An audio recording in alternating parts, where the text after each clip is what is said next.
In the American legal system, the promise of a fair trial is foundational, meant to shield every individual from the overwhelming power of the state. But that promise is now at the center of a dramatic courtroom battle in Tennessee, where high-ranking federal officials stand accused of trying to sway justice before a trial even began.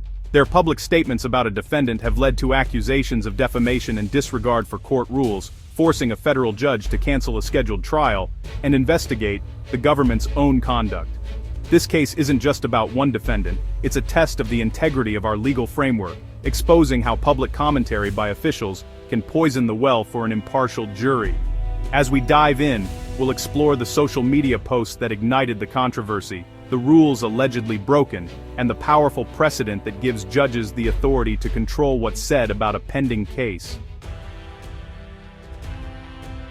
At the heart of this legal and political storm stands Kilmar Abrego Garcia, a figure whose fate has become a lightning rod for controversy and debate. His trial was abruptly canceled after top government officials publicly labeled him a terrorist on social media, despite the fact that no such charges were ever filed against him in court. Now, his legal team faces a daunting battle on two fronts. Not only must they address the original indictment, but they are also forced to counter a powerful public campaign that seeks to vilify their client before a verdict is even reached. On the other side of this high-profile case is Tricia McLaughlin, Assistant Secretary for Public Affairs at the Department of Homeland Security, and Greg Bavino, the head of the U.S. Border Patrol. Two leaders whose official statements carry the full weight and authority of the federal government. Their decision to comment publicly and forcefully on the case transformed what might have been a standard prosecution into a dramatic constitutional showdown, drawing national attention. This move put not only their agencies but also the Department of Justice under a microscope as journalists and the public demand answers.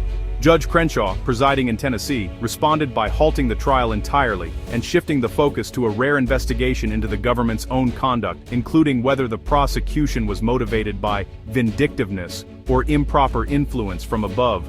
Unsealed documents now suggest that DOJ officials in Washington may have coordinated press strategies with the local prosecutor, raising serious questions about whether this was part of a broad or officially sanctioned campaign to sway public opinion. Now, the Department of Justice must defend its actions in open court, facing not only the possibility of sanctions, but also a direct challenge to the legitimacy and integrity of the entire prosecution.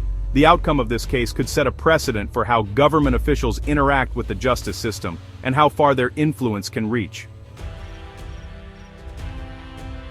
The controversy erupted from a seemingly ordinary TikTok video, Abrego Garcia simply listening to music in his room. What started as a personal moment, shared with a small online audience, quickly spiraled out of control. The video was seized upon and distorted by a conservative commentator, who falsely branded Garcia as an MS-13 terrorist. This baseless accusation was posted online, where it rapidly gained traction. High-ranking officials, including DHS's McLaughlin and Border Patrol's Bavino, didn't just echo these claims, they amplified them across their official social media accounts. They went so far as to directly attack the presiding judge, lending government authority to a narrative that was entirely false. These statements weren't just inflammatory, they were factually wrong and deeply prejudicial, presenting fiction as fact to the public. Sensational headlines and viral posts blurred the line between truth and rumor, fueling outrage and confusion. By labeling Abrego Garcia a terrorist and a wife-beater, officials crossed a line, engaging in extrajudicial commentary designed to sway public opinion, intimidate the defense, and taint the jury pool before the trial even began. The defense responded swiftly, filing a motion that argued the government's actions had violated court rules and sabotaged their client's right to a fair trial. They insisted that such public attacks undermine the very foundation of justice. The legal battle now extended far beyond the indictment itself. The defense was forced to fight not just in the courtroom, but also in the court of public opinion, countering a smearing campaign orchestrated by the very government prosecuting him. This set the stage for a direct confrontation with the judge over the integrity of the entire legal proceeding, raising urgent questions about fairness, due process, and the power of social media to shape justice. In response, Abrego Garcia's legal team invoked Local Criminal Rule 2.01, which strictly limits what can be said publicly about a pending case to protect the jury pool. Judge Crenshaw had already issued a specific order applying these rules to all parties, including top officials. The posts by McLaughlin and Bavino weren't just violations of general rules, they were direct defiance of a judicial order. The defense argued this was a deliberate choice by senior officials, not an accident, and that it irreparably damaged the possibility of a fair trial. Their motion carried weight. How could an impartial jury be found after the government's own spokespeople labeled the defendant a terrorist? The court was now forced to step in to protect the integrity of the judicial process from blatant interference. Judge Crenshaw made a rare move, canceling the trial, citing the severe damage done by the officials' public statements. Instead, the court's focus shifted to the government's conduct, with 2 new hearings scheduled, one on sanctions for the officials, and another to investigate possible vindictive prosecution. Sanctions could include fines or formal reprimands, holding officials accountable for breaking court rules. More significantly, the judge found a presumption of vindictive prosecution, meaning the government must now prove it acted fairly, not out of animosity or political motive. This flips the usual burden of proof and puts the DOJ on the defensive, forced to justify its decision to prosecute Abrego Garcia. The hearings will determine whether the case was a good-faith pursuit of justice or a malicious campaign to punish and publicly shame the defendant. The outcome could lead to dismissal of the entire case if the government can't rebut the presumption of misconduct. This conflict brings the Supreme Court's Gentile versus State Bar of Nevada into focus, a case that affirmed courts can restrict public statements by lawyers and officials to protect a defendant's right to a fair trial. The court recognized that while free speech is vital, it's not absolute when it threatens the Sixth Amendment right to an impartial jury. Local rules like Tennessee's are grounded in this precedent, giving judges authority to prevent trials from being decided in the court of public opinion. If a defense attorney's speech can be limited, the same or stricter standards must apply to high-ranking government officials. Their public pronouncements carry immense weight and potential to prejudice a community against the accused. Judge Crenshaw's actions are a direct application of established constitutional law, not an arbitrary crackdown on speech.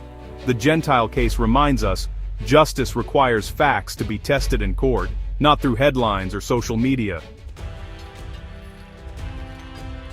The judge's presumption of vindictive prosecution was bolstered by unsealed documents revealing deep coordination between the local prosecutor and top DOJ officials in Washington. Internal emails suggest the prosecution and public narrative were managed from the top, raising concerns of political motives overriding justice. The evidence points to a systemic, top-down effort, not just rogue spokespeople, potentially using the case to make a public example of Abrego Garcia. Judge Crenshaw has invited senior DOJ officials to testify and explain their involvement, giving them a chance to rebut the presumption of vindictiveness. They must convince the court the prosecution was fair and legitimate, or risk the case being dismissed as a remedy for government misconduct. The stakes are monumental, with the integrity of the justice system itself on trial. This Tennessee case is more than a single legal battle. It's a public test of the justice system's ability to police itself, and a reflection of the challenges facing American democracy today. The stakes are high, not just for those directly involved, but for anyone who believes in the rule of law. The defense sees government overreach and a judge defending the Constitution. Officials claim they're speaking out against judicial activism. Both sides argue that the very foundation of justice is at risk, and their clash reveals deep divisions over the proper limits of government authority and the independence of the judiciary. The case highlights the tension between transparency and judicial integrity in the age of social media, where officials can shape narratives outside the courtroom. Public opinion is now influenced not just by legal arguments, but by tweets, press conferences, and viral videos, making it harder than ever to separate fact from spin. Public trust in the legal system depends on outcomes decided by evidence, not PR campaigns or political pressure. When the public perceives that justice is swayed by outside forces, confidence in the courts erodes, threatening the very legitimacy of the system. The judge's decision to cancel the trial and demand accountability from top DOJ officials reinforces the judiciary's independence and its role as a check on executive power. It sends a message that no one, not even the most powerful, is above the law or immune from scrutiny. The outcome will set a precedent for handling official misconduct in future cases. How this case is resolved will influence how similar conflicts are addressed across the country, shaping the standards for transparency and fairness. The rules protecting fair trials are not technicalities. They're the bedrock of liberty against state power. These safeguards ensure that justice is not just done, but seen to be done, preserving the freedoms that define American society. The resolution of this case will echo far beyond Tennessee, testing whether our justice system can withstand the pressures of politics and public opinion. Ultimately, it will reveal whether the principles of fairness and accountability can endure in a rapidly changing world.